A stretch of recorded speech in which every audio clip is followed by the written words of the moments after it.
Hello, everybody. Welcome to another Three Geeks interview. I am not sitting next to John or Justin. I am here today with Mick, who is my new partner in crime as far as our team up with the Scene Snobs. Lots of fun. Can't wait to do this interview with him. And I'm here with Jennifer Candy. Jennifer, how are you doing today? I'm good. Hanging in there. I'm so glad we finally got to make this work. Scheduling has been crazy, but we're here. Yep, we made it. We survived. We're out of 2020 into 2021. I don't know if it's going much better. No, let's be honest. Was it really going to get any better right off the go? You know, we have to ease into it. Just go in quietly. 2020 refuses to concede the year, so it's just leaking over a little bit. But this might be an obvious answer. It might not be. But what made you want to get into acting and comedy? Oh gosh, probably the obvious. Well, I was surrounded by it, so I grew up around it. I actually didn't want to get into it when I was really little. I was going to be a veterinarian or a marine biologist. I think like every young child in the 80s that wanted to be an either, marine biologist of some sort. But it was, I don't know, I just kind of enjoyed, like in theater. In high school, I got into plays a little bit, and then in college, I was a theater major, and I realized that I actually did love doing it. So I just did more of it, and wanted to learn everything about it, from stage, directing, building, not just the acting aspect of it. I wanted to learn everything about it. And then moved to Chicago, worked at Second City out there, got into improv and kind of enjoyed the Second City aspect of that. And it was fun. I just, I've always wanted to, and then I realized, I think I'm in it and I've dedicated so much time to it and I love it. So it's like, that's how I got there. I think we should probably mention that Jennifer is the daughter of the great John Candy. Yes, that is correct. If you don't recognize the last name, my father was John Candy, who wasn't a stranger to Second City and SCTV. So I grew up around it. I grew up watching SCTV. I grew up with those kind of comedic icons as like family members essentially. And I was always around funny people, and I liked to make people laugh, and I liked I like the process of writing and creating something and, putting it out there for people. Well, if I could ask, when you were getting into improv and you were getting into acting, was there any way you went about it, like classes, things like that you... I did. So I started off, besides going to college for a theater, where they teach you everything, like you take theater classes from like Alexander Technique to, you learn all of that stuff. And then when I went into improv, because they didn't have so much of that in school, and let's be honest, you learn a lot from doing. So I I started taking classes at Second City, Los Angeles when it opened up here. And it was a really, really, really small school. So I didn't quite, I wanted to actually really go for the experience. So I went to Chicago and I just started taking classes there. I went through their conservatory program. I worked in the box office. And I just started doing that. So that was kind of, I took classes. I learned, I learned from the best people that were teaching there, who were actually on the main stage and ETC stage, and then learn from them. Oh, that's awesome. And it's such, because Second City has such a long storied history. It had to, not just because your father was a huge part of that history, but you stepping in, how did it feel? Like, just getting into it. It was a surreal experience. I had gone to go visit. We would actually go look for apartments. So my mom and we flew out to Chicago because we had to figure out where I was going to live. So we were looking for apartments, and we had been all over Chicago, and we couldn't find it. We were exhausted. We were going to these places that like addresses didn't exist. We couldn't get a hold of landlords. It was technically neighborhoods where I was like, do I really want to be here? And it was too much of a commute to Second City. And so my mom was like, okay, well, let's go back to Second City. Let's walk around where your dad used to live, because he lived right around the corner from Second City. So we were like, great. So my mom took me to the street that he used to live on, which was Crilly Court, which was right in Old Town in Chicago. And we were looking, and it's a block of buildings that are now condos that were apartments. And we look, and the building that my dad used to live in, there was a for rent sign. And we went, oh my gosh. And so we went, this is it. And for me, and then also we was reading it, it was like, okay, for rent, this is it. Pets available, pets allowed. I was like, because I had 2 cats at the time and I wanted a dog. And so we called them up and they said it was for available. So we literally took a taxi cab to the landlord place and we put a deposit down, and we went back to LA and I moved to Chicago like a couple weeks later. Like I drove cross country with my best friend and we packed up the car and I started there, and that was it. And so it was kind of that like, oh, that was meant to happen, that I lived there. And the Second City, at some point, they did these walking tours of Chicago, walking tours. So it was actors from Second City. They would take you around Old Town and give you a history lesson. So I became part of the Second City walking tour for a while. So they would say that this is where John Candy used to live, and his daughter currently is here, who's currently working in the box office. So it was fun. I enjoyed it. And it wasn't obviously the same unit that I lived in, because my dad lived in a back unit looking at this kind of like alley cul-de-sac, and I had a front unit. But it was the same building. So it was still pretty like, this is pretty cool. What an omen! What an omen to like right? be going to Chicago and then that particular building is available. That was it, and I loved it. It was a cute. And on the other side, so the apartments that I lived in, on Crilly Court, but then across the way, it used to be a backlot for all the Charlie Chaplin films when Charlie Chaplin shot back there. So there's a lot of history in that little nook right there, and so I had no idea that Crilly Court was so famous for old Charlie Chaplin films. I think a lot of people don't realize how huge Chicago is in history of filmmaking. Yeah, there's so much, because so much talent comes from Chicago. Exactly, and that was another reason. It's like my dad had shot so many movies there, and we had a place there for a little bit, and so I'd always go from Toronto, Chicago, Los Angeles. And so they all felt like home to me. So to move to somewhere, I wanted to move out of Los Angeles for a little bit. And so Chicago just was always pulling on me. And there's so much history there. And it's a great starter city for actors too. Like people think of like, oh, go to Los Angeles. I'm like, no, go to Chicago, go experience the theater there, go experience, you could be all the movies that they shoot there. It's just tons of my friends were, they got little roles on there. They became, background artists. It was just like, there's so much to do there. It's surreal. That's so awesome. That's incredible. So, I got to ask, how do you get a job working on According to Jim? Well, when I moved back from Chicago, I had no idea what the heck I was doing. So I sent my resume to all of my dad's friends and just kind of went around and was like, I am looking for work. And so Jim responded and he was like, great. I have this show called According to Jim. I'll bring you on as a background artist. And I said, fantastic. And so I became a regular background player on According to Jim. And then after a year or so of doing background stuff, I eventually became a stand-in. So stand-ins essentially stand-in for the actors for camera and lighting purposes and rehearsal. And so I started doing that, and then I got little bit parts from it. And so it was a really nice gig, and it was great because it was consistent work. And that's what any actor kind of looks for, is consistent work. And I got to learn a lot. I got to meet tons of my friends. So from According to Jim, all of the directors and assistant directors and crew members all went on to go do all the Disney shows that your daughter was watching. So Liv and Maddie, Lab Rats. So I moved from According to Jim. Then I did a bunch of different little shows in between, but Wizards of Waverly Place. So everyone who I've been working with for years, we've all known each other from According to Jim. So that's where we all started. And we've gone on to just, it's been nice because a lot of the crew sticks together. And so they move from production to production. And so we just landed in the Disney world for the longest time. You mentioned sending your resume out to your dad's friends. When I interviewed your brother, and I even watched Couch Candy, which is one of your shows. Yeah. You guys, he said that you guys were especially close to the Levy family growing up. Yes, we were. Yeah, close to the Levies.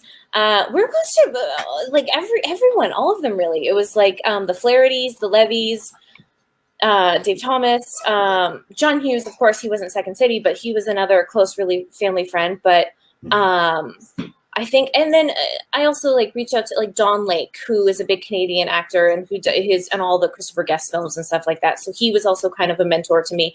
And then Tino Insana, who came from Second City, was my dad's best friend. When my dad passed, he really kind of stepped in and was like, okay, here, let me meet my agent. And he did the voice of Uncle Ted on Bobby's World. He was, he did Bushroot from Darkwing Duck, the villain character there. He's Bubble Guppies, which is Mr. Grouper now, which is my son's absolute favorite show. Oh my God, you just blew my mind. Uncle Ted is Mr. Grouper. Right? And I was just watching Bubble Guppies with my 4-year-old this morning, and so now you're gonna look at Mr. Grouper and go, "Oh my gosh, it's Uncle Ted." And he was the pig on Barnyard. I know. Once you have kids, your mind just kind of like you're like, oh, there you go. But so yeah, no, we were definitely really close with a lot of. So I sent my resume out Tino was the one who actually got me helped me get my first agent. He introduced me to his agent, and then eventually I'm with the people who represented him for commercially and also for voiceover and stuff like that. So it's like he passed away a couple years ago, but he was just such a huge influence on me. And then I always stayed in contact with like the Levies and all that stuff, and just kind of wanted to. I always picked their brain, but it was also still family. So it's like you kind of want them to do their thing, and you're doing your thing, and you don't want to impose or anything. But Jim was great because he employed me for so many years, and I learned a lot, and I made so many connections. I don't think I would be where I am without those connections, but it was good. It was a lot of fun, and I still connect with all those people through Couch Candy. You worked with your brother on the show. I have it right here. Where was it? Oh no, I lost it. Hold on. Which one? Well, I did. Well, he's created a party. Where's his party? Which is him and his friend Garen. They created these two amazing characters, and so I played a wacky character in it. So that was a lot of fun, and yeah. So we've done little projects here and there, and I helped him when I think it was a couple years ago. Him and Garen, also his same writing partner, they wrote Chowchilla, and we shot that, and I helped kind of like produce a little bit with that, and kind of because it was just the two of them, and I had a little small role in that as well, so that was fun. Nice. What's it like working with your brother? It's fun. I love it. It's we're very supportive, but we're also very like, if we see something that needs fixing or like being like, oh, you could try this a little bit better, you could do this. It's good because it comes from a place of not being too critical. Like we're like, oh wait, okay, that means like, okay, I really take to heart like what he says. He's like, Jen, try and do this, or you're looking over here too much, or you're doing this, and I'm like, oh, okay, I'll fix that. And I do the same with him, and he's like, oh, okay. So it's nice to kind of have someone who has your back the whole entire time.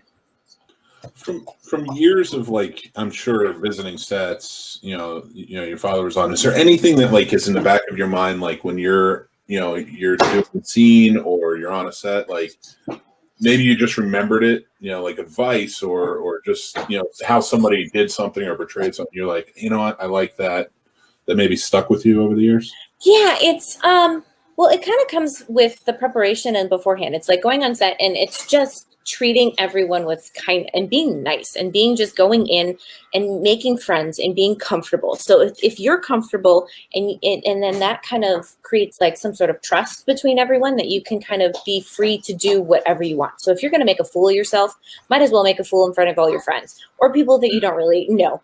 But it gives you that kind of, or I don't know. It's like Don Lake gave me some good advice. It was mostly with auditions, and it's just do it as if like just have fun with it. Who cares? Like, if you're not having fun with it, don't you're not just it's one take, it's one scene. Just have fun with it, and those are the ones that end up being the ones that are used, or the ones that are not.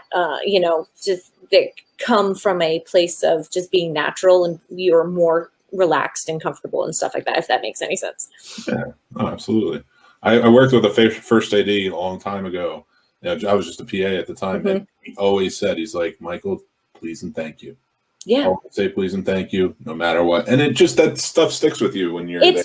With everyone. It's like, from background to stand-in to laughers to PAs, like people who are running around getting you stuff. It's like, if you can get it yourself, maybe get it yourself. And if you really can't, then please ask someone. But there's no need for attitude. And unless unless someone's being a complete a-hole on set to you, then you just kind of, don't get walked on, but you shouldn't be the person that's walking on other people.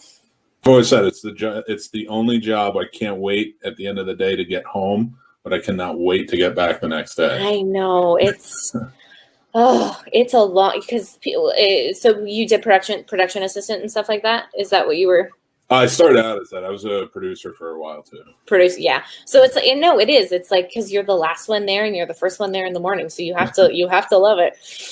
Oh yeah, except the sound guys, they can get there late and leave early. I know, right? Why is that? You don't need sound mistake, right? No, it's I mean, you Camp Candy. I know Jason was gonna ask too, but I need to ask about Camp Candy because I grew up on that. Yeah. I was a kid right at the right time when that came out. Oh, so such a great show. It was. I always wondered, like, what did your dad have like what made him want to do a cartoon? I mean, I guess it's the. I think it's also you have to look at the time. It was the 90s where everyone was creating a cartoon show for themselves. You had Howie Mandel doing Bobby's World. You had Louis Anderson doing the Louis Anderson, like the Louis. Was that the kids show? I can't remember. But Louis Anderson had his own show. So it was like every big actor was doing their own cartoon. And my dad loved the camping idea and loved cartoons. And so I think for him, that was something that he just thought was, well, this is what I do next. It's like it was film. And then he wasn't quite into the television. I think if he stayed around a little bit longer, he would have gone into television. But at the time, television wasn't something that you did. You accomplished everything else before you did like true television, like meaning. But he did cartoons, and it's a great gig because he created a great show. He brought his friends on. He had his kids do a couple voices.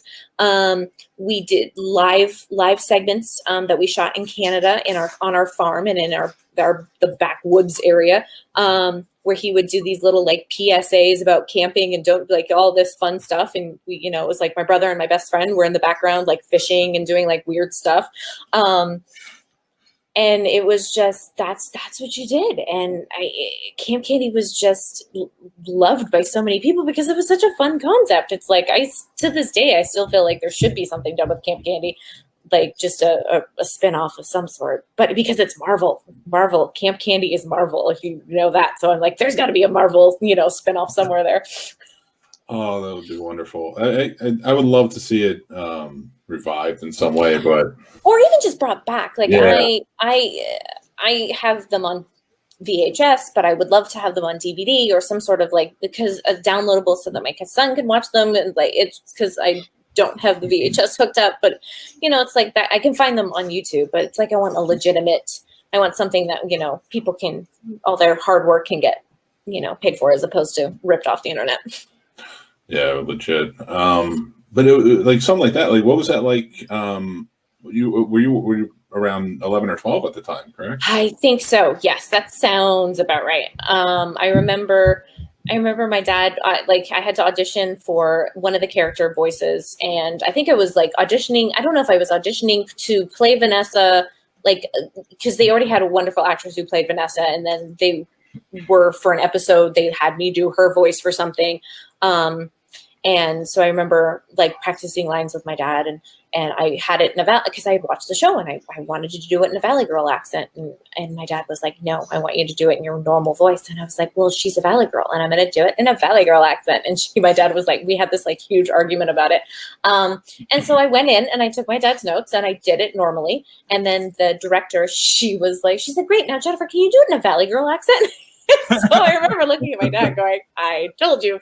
Because I know what the character they wanted for the character. But it was fun just going in, because my dad had a studio in his office in Los Angeles here, and we would just go in, and we also just watched him work. It's like he would be in there and he'd be doing either stuff for Camp Candy, and then he was also doing stuff for Radio Candy. So he would do radio segments there, which aired in Toronto, Canada, I think. Toronto. I don't know if it aired in the States. I've never heard of Radio Candy. Radio Candy is amazing. It was a radio show from 89 to 91, I think it was, but it was legit. Like, it was kind of like a sketch comedy radio show with amazing music in between that he just, Google it, or, and I'll post a couple things. I don't think there's any audio of it anywhere. Like, I obviously have stuff, but I don't know how to get it out there. I could probably get some of the sketches out there, but I couldn't get the music because of the copyright stuff. And there's legit commercials. It's like I have copies of all the weird commercials that were happening there. That's so awesome. Yeah, it's cool. A hero in film, hero in television, now a hero to podcasters, radio person. Right? He just wanted to do it all. It's like, tough act to follow. I've watched some of your stuff and research, and you're not a tough act to follow. Thank you. You got the talent. I appreciate that. So, I got to ask you about your time on One Day at a Time. Yes. There's not a lot of shows that deal with social issues anymore, and there's One Day at a Time, and there's the Connors. Yep. And I think they're both doing that pretty well, but One Day at a Time was exceptional. Oh, they did. Gloria did a phenomenal job with that. Gloria and I went to college together. She was a little bit older than Gloria Keller. She was the creator of the show.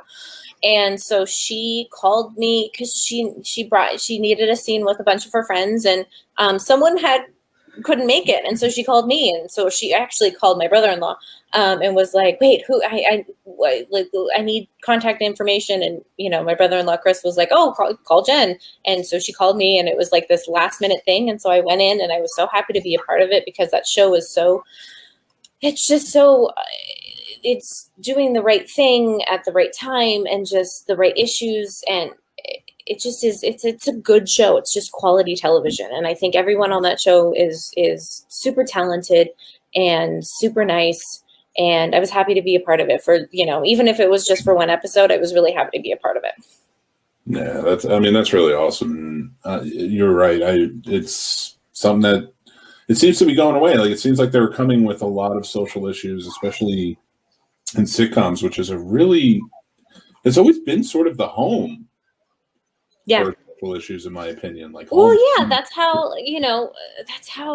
it's all the stuff that we watched growing up. It's like it was sitcoms, and it wasn't necessarily the 1 hour stuff. It was the sitcoms that were dealing with the everyday issues. The Connors is doing it, I think, really well too. I watch that show and I enjoy it, and I have a lot of friends that work on it too. And yeah, the way they've handled COVID on that show, the Connors, has been amazing.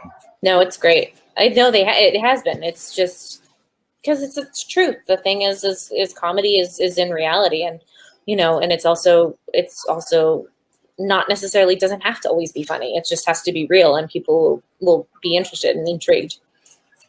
Yeah, that is legit. So you said you have a son? I do. I have a son, 2 years old. We're all parents here. And we're all parents. I want to ask. How are you doing with all that? Hanging in there, for sure. I have an 8-year-old and I have a 4-year-old, and my 8-year-old's favorite movie of all time is Home Alone. Oh, I love it. And I told him, I was like, John Candy, because we've been introducing him to John Candy this past year in 2020. I was like, if you need laughs, that's good. Home Alone's a good one to have him watch too. But I gotta ask, as his daughter, what movies are you introducing? Okay, well, we've already introduced Rescuers Down Under, because his character as Wilbur, and we have my husband found before he was born, he found these, like, they're not animation cells, but they're like storyboards, but they're stamps. So it was this whole so it's all of the stories. It's the whole story movie, and we got them framed and we put them in his room. And then I had a couple cells, so we introduced him to Rescuers Down Under, Cool Runnings. Not nice. which is a great one. And then he's seen, like, does he understand? No, because he's 2. But he has seen parts of Trains, Planes, and Automobiles, Great Outdoors, because they're on. And, like, if they're on TV, it's like it's like, there's Grandpa. Trying to think what other ones Spaceballs, because we have, because when my husband went to Comic-Con with his brother, they came back with this great artwork of my dad from Barf, and so we have that hung up and so every time he sees it, he points, and we're like, oh, that's Grandpa, and so he probably thinks Grandpa's a Mog, but but he does see that. So we try and introduce him to, but it's mostly like the cartoons, and Cool Runnings was something because one of my husband's favorite movies, and it's also family friendly, and it's like there's nothing it's just entertainment. And Wilbur was a little hard because he was like, it's like a voice, so he doesn't quite understand that concept, but he did watch it, and he recognizes it from the pictures in his room, and he gets it, I think, to an extent. And so we show him movies, so it's like if it's on, it's on, and that some of it will just he's not absorbing all the bad language yet. Well, now you have to set up the VCR. I know. Introduce them to Mom's first. I know. There's some John Candy movies I gotta pick up on VHS because they're so hard to find on DVD. There's some that are hard out there. But yeah, I know. Which ones are you trying to get? Only the Lonely. Oh yeah. That's my all-time favorite. It's his 3rd movie with Macaulay Culkin. Yep. No, Only the Lonelies is such a great movie too. Yeah, I can't remember. I don't know if I have that one. I think we have, like, my mom would always pick them up, and she'd pick up copies for us and stuff like that. They just come and go. Do you find it hard watching his movies, or is it more like watching home videos almost? It's a combination of both. I think it depends on the mood I'm in. But most of the time I enjoy watching them. If it's during the holidays, I love watching Trains, Planes, and Home Alone, and Great Outdoors. And then during the summer, it's like Great Outdoors. You want to watch all these other, the summer rental. I like watching them. I don't really. But there's sometimes it can be a little overkill where you're just like, oh, okay, I don't need to watch this anymore. But I love, I went through it like a huge. I love JFK. Like, that's such a great movie, and my dad did such a great job in that. So it's like, if that's ever on, I'm always like, oh, I just sit there and watch it because it's such a good movie. Oliver Stone. And I firmly believe your dad would have gotten an Oscar eventually. Oh, I do too. Yeah. Oh yeah, I mean, JFK alone, his scenes in that, he chewed up the entire. Yeah, he works so hard on that character. He had a dialogue coach, and we went to New Orleans, and he worked really hard because this was like a big deal, and it wasn't a comedy, and it was like he didn't want to come to set and be like, oh, there's the funny guy. It was like he wanted to come to set and be like, look, this is what I can do, and he did, and it was phenomenal. Well, I got to ask you about something about you, which is couch candy, which you're moving it over to podcast form, right? I am in the process of doing that slowly but surely. But that was something, and my editor friend Chris and I were like, okay, let's just how do we get it out there more? And because the reality of doing more couch candies right now is a little challenging without it being something like this. But I liked the concept of being on a couch, talking with someone, super casual, super comfortable. And that's why I created Couch Candy. I just kind of wanted stories that my dad's friends had that may or may not have been told, or just told in a different and more relaxed setting. So I created that and did that. And then this lovely 2020, I was able to get all the other shows that I had previously recorded, just edited and put them out for everyone to watch. And so then I'm like, okay, well, the next step, because everyone's like, oh, I love them, but I listen to them, I don't necessarily watch them. And I was like, no, I know, I appreciate it.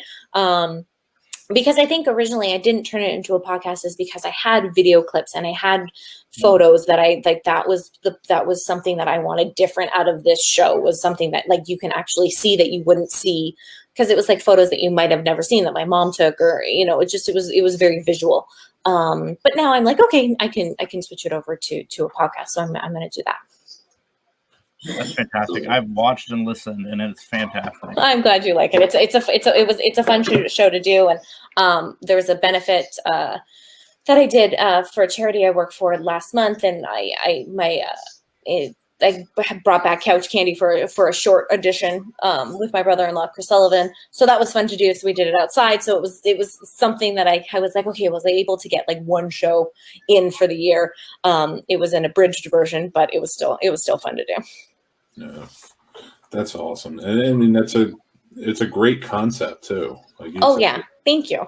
And it reminds me of because I was in no way, shape, or form an entertainer.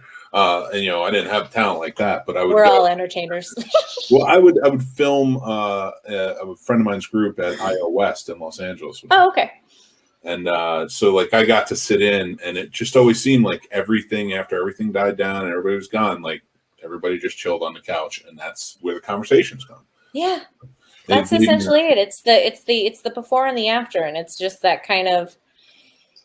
It's just that the just being comfortable and just relaxed and not so like, and it was something different at the time that a lot of talk shows weren't doing. It was because you would go and you'd have the host and you would have the couch and they would talk, and it was just I just wanted it to be more relaxed. Yeah, and it definitely is for sure. Right before we let you go, I have one last question, and that is what 2 TV shows have you watched during quarantine that you like, or movies? Oh gosh, what haven't I watched? Okay. I've done. There's too many. Like this is a whole other hour of a show of what have we watched during pandemic. Don't lie, Tiger King. Yeah, no, I did not get into that. I would think I was the only person that my husband and I were like, meh, no, we didn't. I didn't want to get into it. Cobra Kai, completely just binge watched the whole entire thing. And then the Queen's Gambit, that was amazing. Oh, that was so good. Awesome. Queen's Gambit, Cobra Kai. The Boys. I finally caught up on The Boys. I had never watched that, and I was just like, this is so good. This is so wrong and so just very violent.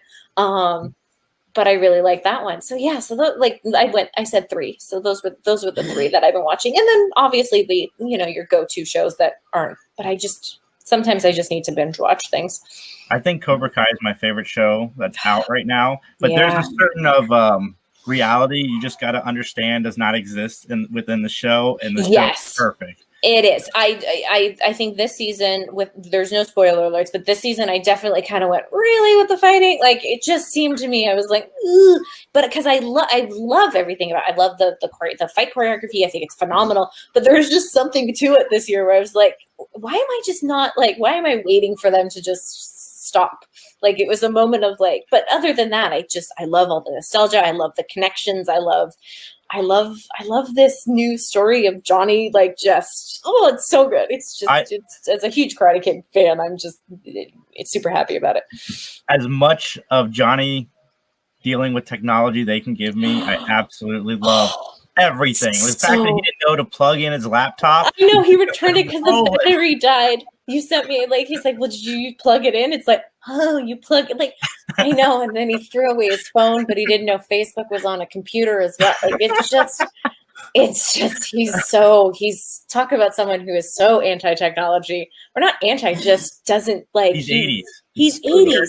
He's very 80s. He's hardcore 80s. And that's what I love about it. And he's so good. He's so good. Yeah, it's funny you kind of mentioned the fight scenes and how outlandish it is, like them fighting at the chop shop this year and stuff. Yeah. The whole point of the original Karate Kid that people made fun of the sequel for was it was only supposed to be about this kid who's getting beat up and then comes back into a karate tournament. It's not fighting drug dealers. It's not going crazy or anything like that. And it just spiraled into this thing, which is great, and I love every second of it. Oh, I do too. But it's no longer 2 dojos and a tournament. It's 2 dojos. What happens outside of school? What happens inside of school? What happens here? What happens there? Let's fight here, here, here. And you're just like, oh, there's too much fighting. Which I guess you can never have, but. I do think I'm excited for season 4 because I'm glad that one of the things that was driving me nuts is them bringing Johnny and Daniel together. Yeah. They finally did it. We don't have to wait. I do like that they were dealing with the fact that they are like the same person. Yeah, it's the yin and yang, but they are the same person. I love the two sides to the story. It's like, because there's two sides to a story. So it's like we saw one version in Karate Kid, and we're seeing another one in Cobra Kai, and I like how they're making like he is not a bad guy. Like this was his. I like seeing his side of it. He's trying. He's not perfect, and he does have his flaws, but it makes him more. You're rooting for him, and I'm totally rooting for him. Yeah, and if you can't walk, you just go straight to him. He'll have you walking quickly. Just take you to see D. Snyder. Oh my God, that was just that whole like, just like, you want that? Go get it. And he's like, okay, and then it's like, oh, and his facial expressions are so good when he's just like, and then he's like, because then you feel that he's like, oh, I'm actually really legitimately sorry that I just made you fall out of bed and you can't walk. Yeah, he just tries so hard, and I do like that he thinks it's all psychological and screw medicine. Yeah, I know. Oh, it's good though. Mick, did you have anything else? I just one, if I could, in a land of revival and remakes. If there's like a character that's maybe a revival of like your father's, what would it be? Are we getting a Crumb? Oh, man, oh God, Crumb. I don't know, a revival. If there was that's a tough one, because there has been slight revivals, and I am never. They're hard. That's a hard one. I'm because just saying, TV show, Who's Jennifer Crumb? I know, God, right. There you go. Yeah, I could do that one. Yeah, I'll say that one. Let's do that. I'd like to play a detective of some sort. Right.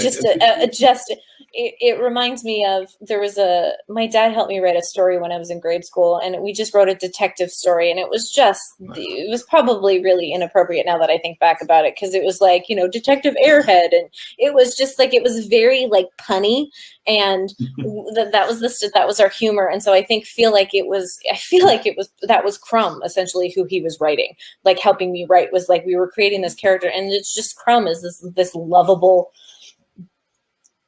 just happens to fall on mistakes, but he does mistake after mistake, but then just happens to solve a crime. And I just think that's endearing. So yeah, that's a good one. I would okay that one. If you guys are watching live, let us visit the set. I know, of course, done. If you guys are watching live, hashtag Netflix Jennifer Crumb. Yeah, right. Let's get it going. I need work, people.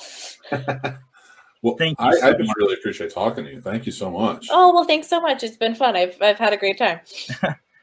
Thank you guys all for tuning in. You can check out Jennifer Candy and all of the links that I will supply in the description of this video and audio. And have a great day.